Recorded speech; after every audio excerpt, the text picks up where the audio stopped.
Les doy la más cordial bienvenida a este canal de filosofía, teología y la visión franciscana del hombre y de la vida. Esta mañana una hermana religiosa me hacía la pregunta sobre los pasos en el proceso de canonización y una vez que le he dado respuesta, me ha quedado la inquietud no solo de haber compartido con ella ese proceso, sino también de hacerlo del conocimiento de todas las personas por medio de este canal de YouTube, a través de este video concretamente. Por ello, nuestro tema será los pasos en el proceso de canonización. Y en este tema haré la descripción del sistema de canonización con toda su circunspección.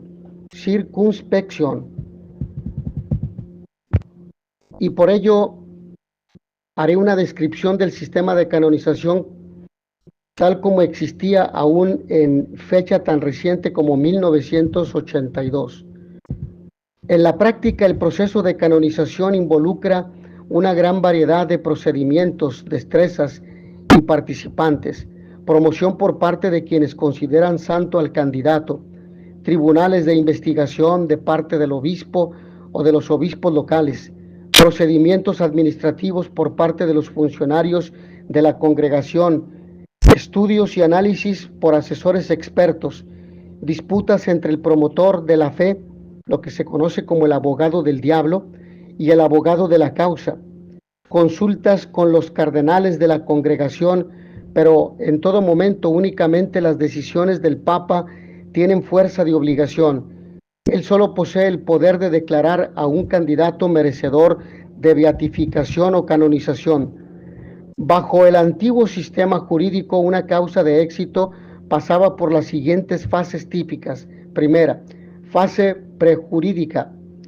Hasta 1917 el derecho canónico exigía que pasaran por lo menos 50 años desde la muerte del candidato antes de que sus virtudes o martirio pudieran discutirse formalmente en Roma.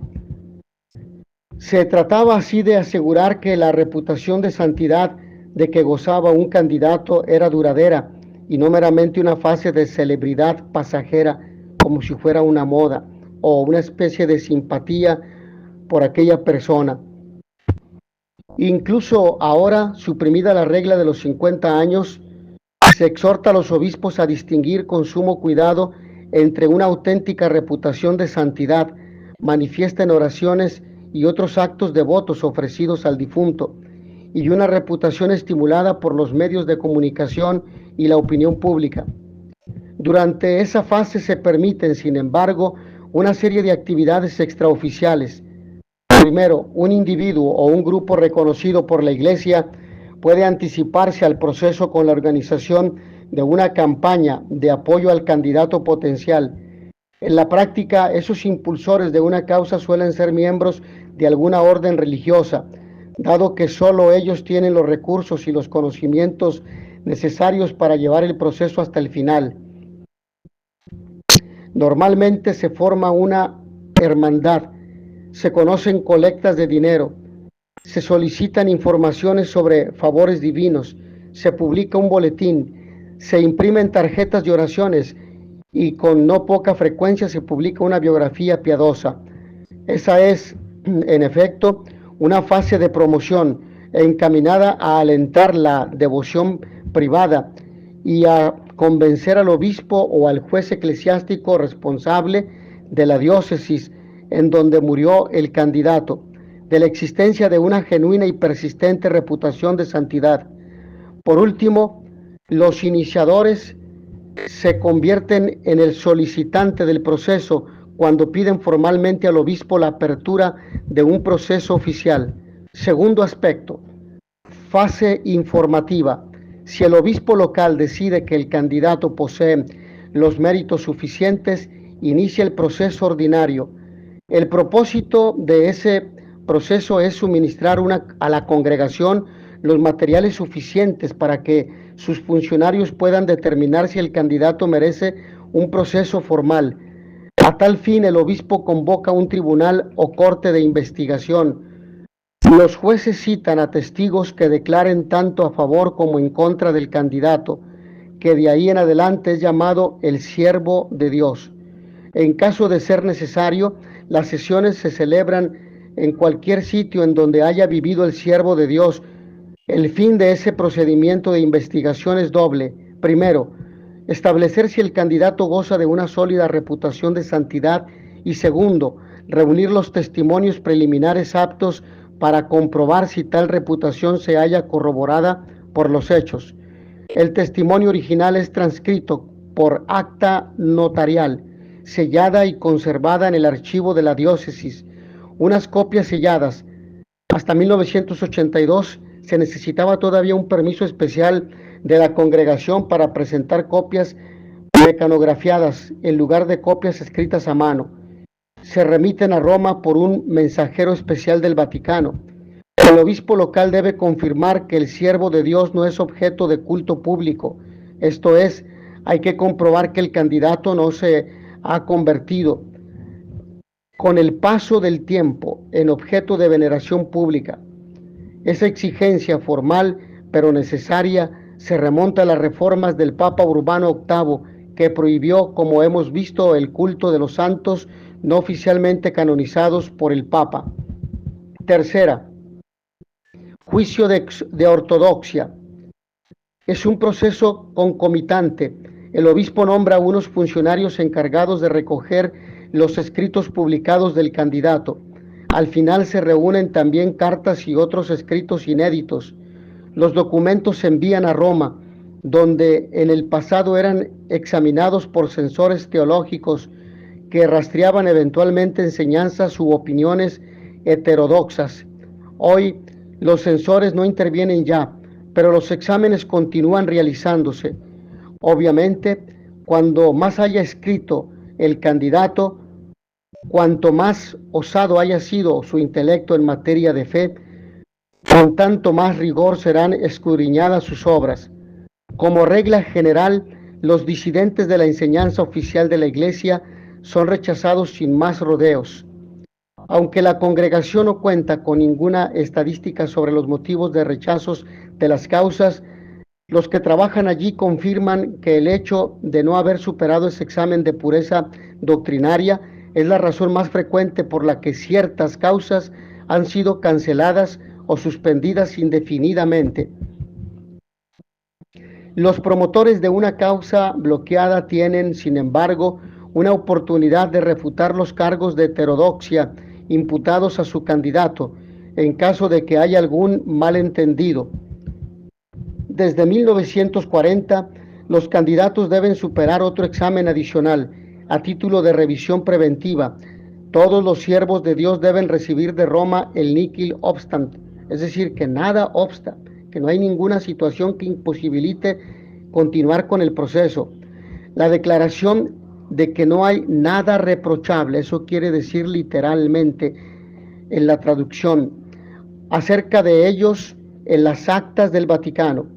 En la práctica, con ello se alude a las actas de la Congregación para la Doctrina de la Fe, encargada de la defensa de la fe y la moral, o de otra cualquiera de las 9 congregaciones, la Congregación para los Obispos, para el clero, etc., que pueda tener motivos para contar con datos acerca del candidato. La razón de ese procedimiento reside en la posibilidad de que una o varias congregaciones puedan hallarse en posesión de informaciones privilegiadas relativas a los escritos o a la conducta moral del candidato, que acaso pudieran influir sobre el seguimiento de la causa. Raras veces se encuentra algo objetable. Desde 1979, por ejemplo, solo hubo una causa que no obtuvo el nihil obstat. Cuarta, la fase romana. Es aquí donde empieza la verdadera deliberación. En cuanto los informes del obispo local llegan a la congregación, se asigna la responsabilidad de la causa a un postulador residente en Roma. Hay unos 228 postuladores adscritos a la congregación, la mayoría de ellos sacerdotes pertenecientes a órdenes religiosas.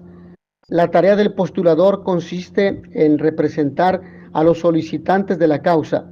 Es el solicitante quien le paga, a menos que se trate de un caso de caridad. El solicitante paga también los servicios de un abogado defensor, elegido con por el postulador entre una docena examinada de juristas canónicos, clérigos y legos especializados y en posesión de un permiso de la Santa Sede para ocuparse de las causas de los santos. A partir de los materiales suministrados por el obispo local, el abogado prepara un resumen encaminado a demostrar a los jueces de la congregación que la causa debe ser iniciada oficialmente. En el resumen, el abogado arguye que existe una verdadera reputación de santidad y que la causa ofrece pruebas suficientes para justificar un examen más detenido de las virtudes o del martirio del siervo de Dios. A continuación, se entabla una dialéctica escrita en la que el promotor de la fe, o abogado del diablo, propone objeciones al resumen del abogado defensor y éste replica. Ese intercambio suele repetirse varias veces y a menudo transcurren años o incluso décadas antes de que todas las diferencias entre el abogado de la causa y el promotor de la fe hayan quedado satisfactoriamente resueltas. Finalmente, se prepara un volumen impreso llamado Positio, que contiene todo el material desarrollado hasta el momento, incluidos los argumentos del promotor de la fe y del abogado.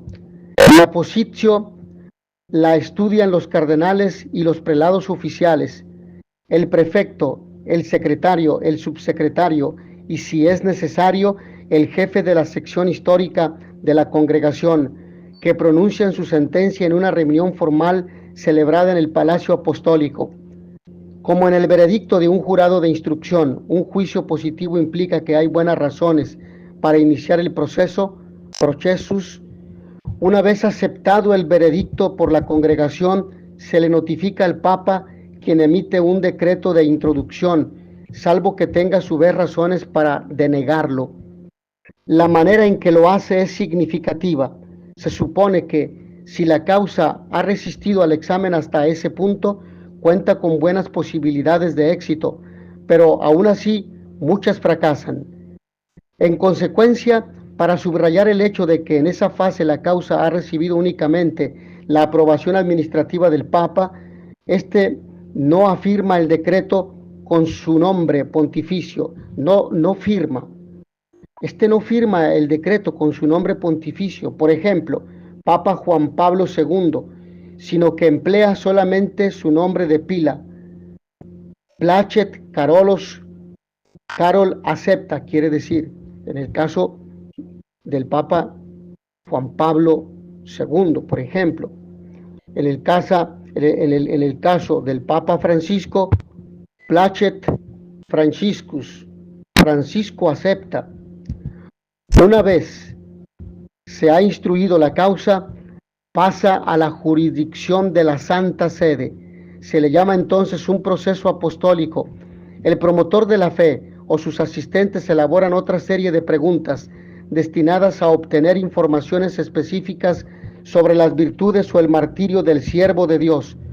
Esas preguntas se remiten a la diócesis local, donde un nuevo tribunal, esta vez integrado por jueces delegados de la Santa Sede, vuelve a interrogar a los testigos aún vivos. Los jueces tienen también la posibilidad de requerir declaraciones de testigos nuevos y, en caso de necesidad, estos pueden incluso ser trasladados a Roma para contestar a las preguntas. De hecho, el proceso apostólico es una versión más estricta del proceso ordinario. Su objetivo es demostrar que la reputación de santidad o de martirio del candidato está basada en hechos reales. Cuando los testimonios están completos, la documentación se envía a la congregación, donde se traduce el material a una de las lenguas oficiales. Hasta este siglo solo había una lengua oficial, el latín. Gradualmente se añadieron el italiano, el español, el francés y el inglés, conforme al creciente número de causas provenientes de países en donde se hablan dichas lenguas. Después los documentos los examinan el subsecretario y su equipo para comprobar que todas las formalidades y los protocolos jurídicos han sido observados con precisión. Al concluir este proceso, la Santa Sede emite un decreto sobre la validez del mismo, con lo que garantiza su uso legítimo. Como siguiente paso, el postulador y su abogado preparan otro documento llamado informativo, que resume de manera sistemática los argumentos a favor de la virtud o del martirio. A ese documento se agrega un sumario de las declaraciones de los testigos, especificadas con relación a los argumentos que se trata de demostrar. Tras estudiarlo, el promotor de la fe hace sus objeciones a la causa y el abogado le contesta con la ayuda del postulador. Ese intercambio de argumentos se imprime y la entera colección de documentos se somete al estudio y al juicio de los funcionarios de la congregación y al de sus asesores teológicos. Las dificultades y reservas resultantes de esa reunión son recogidas como nuevas objeciones del promotor de la fe y por segunda vez le responde el abogado defensor. Este intercambio forma la base de una segunda reunión y de un segundo juicio que incluye esta vez a los cardenales de la congregación. El mismo proceso se repite después por tercera vez, pero en presencia del Papa.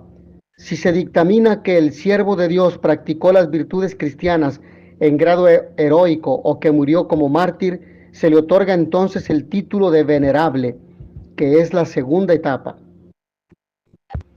Quinto aspecto, la sección histórica. En 1930 el Papa Pío XI instituyó una sección histórica especializada en causas antiguas y en ciertos problemas que el proceso puramente jurídico no era capaz de resolver. En primer lugar, las causas para las cuales no quedan ya testigos presenciales vivos se asignan a esa sección para su examen histórico. Las decisiones sobre la virtud o el martirio se toman en esos casos mayormente a partir de pruebas históricas. En segundo lugar, muchas otras causas se remiten a la sección histórica cuando algún punto controvertido requiere un examen de archivos u otra clase de investigación histórica. En tercer lugar, los miembros de la sección histórica investigan, en muy raras ocasiones, las llamadas causas antiguas para verificar la existencia, origen y continuidad del culto a ciertos personajes considerados santos, la mayoría de los cuales vivieron mucho antes de que se instituyera la canonización pontificia. Tales personajes pueden recibir a discreción del Papa un decreto de beatificación o de canonización equivalentes. El Index ac Status Causarum, edición de 1988, contiene 369 nombres cuyos cultos han sido confirmados. Entre los más recientes que recibieron la canonización equivalente se halla Inés de Bohemia, declarada santa por el Papa Juan Pablo II el 2 de noviembre de 1989, a los 67 años de su muerte. O mejor dicho, hago esta corrección, a los 707 años de su muerte. Sexto aspecto, examen del cadáver.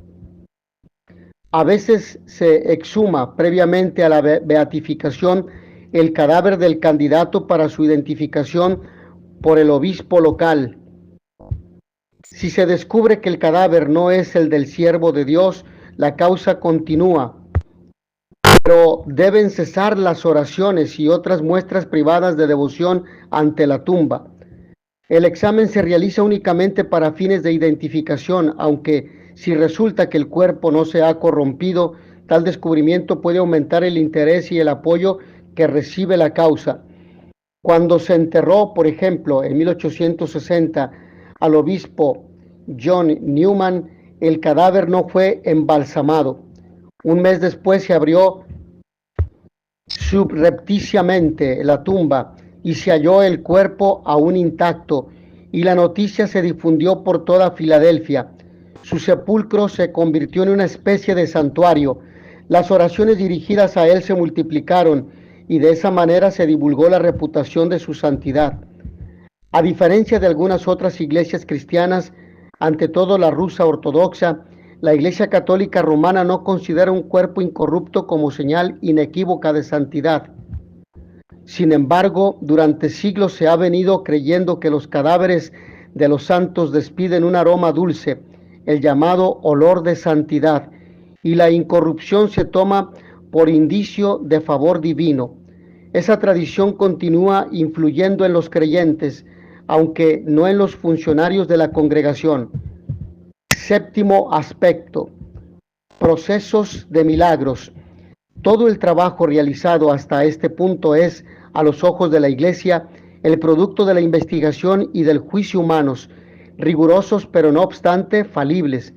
Lo que hace falta para la beatificación y la canonización son señales divinas que confirmen el juicio de la Iglesia respecto a la virtud o el martirio del siervo de Dios. La Iglesia toma por tal señal divina un milagro obrado por intercesión del candidato, pero el proceso por el cual se comprueban los milagros es tan rigurosamente jurídico como las investigaciones sobre el martirio y las virtudes heroicas. El proceso de milagros debe establecer dos cosas. Primera, que Dios ha realizado verdaderamente un milagro, casi siempre la curación de una enfermedad. Y segundo, que el milagro se obró por intercesión del siervo de Dios. De manera semejante al proceso ordinario, el obispo de la diócesis en donde ocurrió el milagro alegado reúne las pruebas y toma acta notarial de los testimonios. Si los datos lo justifican, envía dichos materiales a Roma, donde se imprimen como positio. En la congregación se celebran varias reuniones para discutir, refutar y defender las pruebas. A menudo se busca información adicional. Esta vez el caso lo estudia un equipo de médicos especialistas, cuya tarea consiste en determinar que la curación no ha podido producirse por medios naturales. Una vez emitido el juicio correspondiente, se traspasa la documentación a un equipo de asesores teológicos que decidan si el milagro alegado se realizó efectivamente mediante oraciones al siervo de Dios y no, por ejemplo, mediante oraciones simultáneas dirigidas a otro santo ya establecido. Al final, los dictámenes de los asesores circulan a través de la congregación y en caso de decisión favorable de los cardenales, el Papa certifica la aceptación del milagro mediante un decreto formal. El número de milagros requeridos para la beatificación y la canonización ha disminuido con el transcurso de los años. Hasta hace poco la regla eran 2 milagros para la beatificación y otros 2 obrados después de la beatificación para la canonización, si la causa se basaba en la virtud. En el caso de los mártires, los últimos papas han eximido generalmente las causas de la obligación de comprobar milagros para la beatificación, considerando que el último sacrificio es de por sí suficiente para merecer el título de beato. A los no mártires se les sigue exigiendo, sin embargo, 2 milagros para la canonización. Evidentemente, el proceso debe repetirse para cada milagro.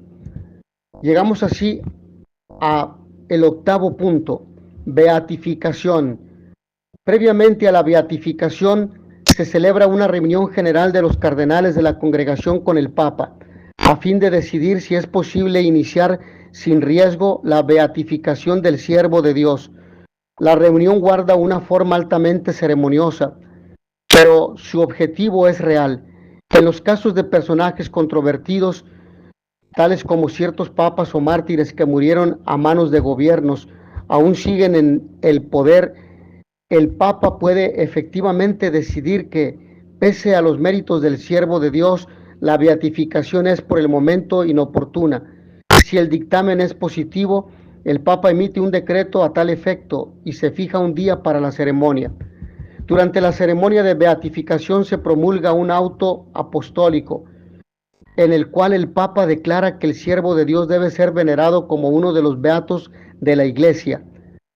Tal veneración se limita, sin embargo, a una diócesis local, a una región delimitada, a un país o a los miembros de una determinada orden religiosa. A ese propósito, la Santa Sede autoriza una oración especial para el beato y una misa en su honor. Al llegar a este punto, el candidato ha superado ya la parte más difícil del camino hacia la canonización, pero la última meta que le queda por alcanzar, aún debe enfrentar este proceso. El Papa simboliza ese hecho al no oficiar personalmente en la solemne misa pontificia con que concluye la ceremonia de beatificación, sino que después de la misa se dirige a la basílica para venerar al recién beatificado. Noveno punto de este proceso: canonización. Después de la beatificación, la causa queda parada, detenida, hasta que se presenten, si es que se presentan, adicionales señales divinas, en cuyo caso todo el proceso de milagro se repite. Las fichas activas de la congregación contienen a varios centenares de beatos, algunos de ellos muertos hace siglos, a quienes les faltan los milagros finales, post-beatificatorios, que la Iglesia exige como signos necesarios de que Dios sigue obrando a través de la intercesión del candidato. Cuando el último milagro exigido ha sido examinado y aceptado, el Papa emite una bula de canonización en la que declara que el candidato debe ser venerado. Ya no se trata de un mero permiso como santo por toda la Iglesia universal. Esta vez el Papa preside personalmente la solemne ceremonia en la Basílica de San Pedro, expresando con ello que la declaración de santidad se halla respaldada por la plena autoridad del pontificado. En dicha declaración, el Papa resume la vida del santo y explica brevemente qué ejemplo y qué mensaje aporta aquel a la Iglesia. Este es, en esencia, el proceso por el cual la Iglesia Católica Romana ha canonizado durante los últimos 4 siglos. Agradezco a todos ustedes su amable atención. Nos vemos en la siguiente sesión. Y notitia veritatis proficere, pax et bonum.